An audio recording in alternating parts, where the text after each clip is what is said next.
হুম।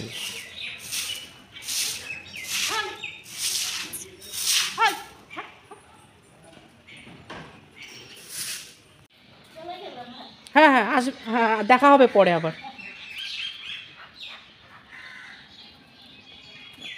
এটা একটা ঐতিহ্যবাহী গাছ। এই গাছটা অ্যাকচুয়ালি এখানের স্থানীয় বাসিন্দাদের কাছে শুনতে পারলাম, এই গাছটা অ্যাকচুয়ালি বট গাছ বলাটা যাবে না, এখানে দুটো গাছ আছে। এটার মধ্যে একটা আছে বকুল গাছ, আর একটা আছে আপনার বট গাছ, যেটাকে আমরা অশ্বত্থ বলি। সেই গাছটা মিলিয়ে এই গাছটা উঠেছেন এবং অনেক পুরনো এই গাছটা, বুঝতে পেরেছেন গাইস? আপনাদের কাছে আরও কিছু আপনারা যদি চান আমি দেখাবো। যদি এই ব্লগটা আমার যদি ভালো হয় তবে আমি এখান থেকে চেষ্টা করব এটা একটা পুরোপুরিভাবে একটা কমপ্লিট ভিডিও আপনাদের সামনে তুলে ধরা। এখনও এর মধ্যে কিছু রহস্য আছে, যে রহস্যগুলো এখনও কমপ্লিটলি আপনাদের সামনে বলতে পারছি না, তবে আমি চেষ্টা করব এটা নিয়ে আরও কিছু জানা এবং এর সম্বন্ধে কিছু আপনাদের তুলে ধরা। দেখুন গাইস, এত সুন্দর এই জায়গাটা লাগছে যে এখানে যতটা টাইমটা আমরা রয়েছি কিনা ততটা টাইম এখানে পাখির ডাক, মানে একটা মুগ্ধকর একটা জায়গা।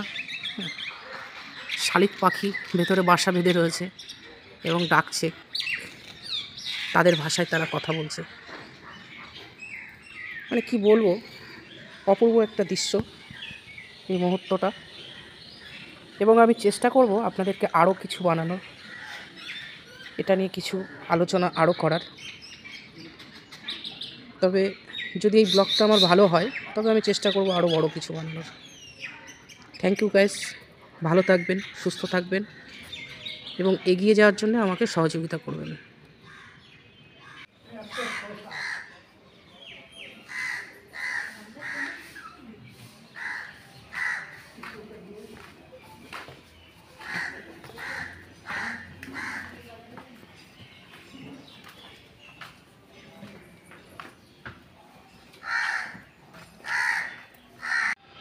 হ্যাঁ, এই যে মন্দিরটা আপনাদেরকে দেখাতে চলেছি, রাজা শ্রী কৃষ্ণচন্দ্র অভিভাবনায় এই মন্দিরটা উদ্বোধনী হয়েছিল। মিনিমাম এটা বলছেন যে এখানকার স্থানীয় বাসিন্দারা, তারা বলছেন 300 বছর। তো 300 বছর হওয়া মানে বহুত, এটা মোটামুটি 6টা জেনারেশন হয়তো আমাদের পার হয়ে গেছে। তবে আমি কিছুটা দেখানোর চেষ্টা করব আপনাদেরকে। ভেতরে যে আছেন আমাদের যে শ্রীকৃষ্ণ এবং আমাদের রাধারানী, আমাদের হিন্দু সমাজীয় সনাতনী আমাদের দেবী রাধাকৃষ্ণের মিলন কাহিনী। এবং আমরা দেখাতে চলেছি আপনার যে এই মন্দিরের যে কিছু কিছু আমি দেখিয়ে দিচ্ছি, যদি এটা কিছুটা ভালো হয় তবে আমি আরও দেখানোর চেষ্টা করব। পরবর্তীতে আপনাদেরকে এই ভিডিও নিয়ে কিছুটা আমি আবার পাঠাবো।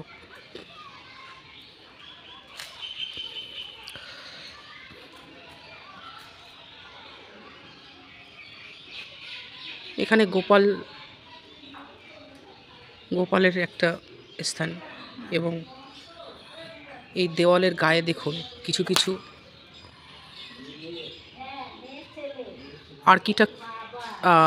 আর্কিটেকচার দ্বারাও এটা করা কখনোভাবে সম্ভব নয়।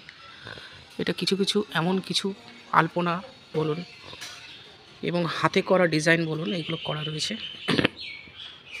আর একটা মন্দিরটা ঐতিহ্যবাহী মন্দির, এটা আড়ংঘাটাতে বহুত পুরনো। শ্রীকৃষ্ণচন্দ্র রাজার অনুমতিতে এই মন্দিরটা উদ্বোধনীয়, মিনিমাম 300 বছর। আর এই বটগাছটা আপনারা দেখতে পাচ্ছেন, এটা বটগাছটা অ্যাকচুয়ালি দুটো গাছ মিলিয়ে এটা পুরো বটগাছ নয়, তাই না? জ্যৈষ্ঠ মাসে এইসব মন্দির খোলা থাকে। আচ্ছা আচ্ছা। জ্যৈষ্ঠ মাসের 1 তারিখ থেকে একদম সংক্রান্তি। সংক্রান্তি। তোমাদের বাড়ি কোথায়? আমাদের বাড়িটা আপনার বগুড়াতে, এটা গ্রামের বাড়ি। হ্যাঁ, আমি থাকি কলকাতাতে, আচ্ছা। এখানে আমি বেড়াতেই আছি। কলকাতায় হ্যাঁ, থাকা? কলকাতায় থাকা হয়। আমাদের বাড়িটা হচ্ছে আপনার নিউ টাউনের সাইডটা। তাহলে বগুলা মানে দেশের বাড়ি? দেশের বাড়ি আছে। আমাদের ছেলেমেয়েরা বগুলা কলেজে, আচ্ছা আচ্ছা। আরামবাটা কলেজ। গাইস, আমি এখন দেখাতে চলেছি একটা ঐতিহ্যময় একটা মন্দির, যেটা আজ থেকে ব্রিটিশ আমল বলতে পারেন। ব্রিটিশ আমলে এই ঐতিহ্যবাহী মন্দিরটা উৎপত্তি করেছিলেন শ্রী কৃষ্ণচন্দ্র রাজা।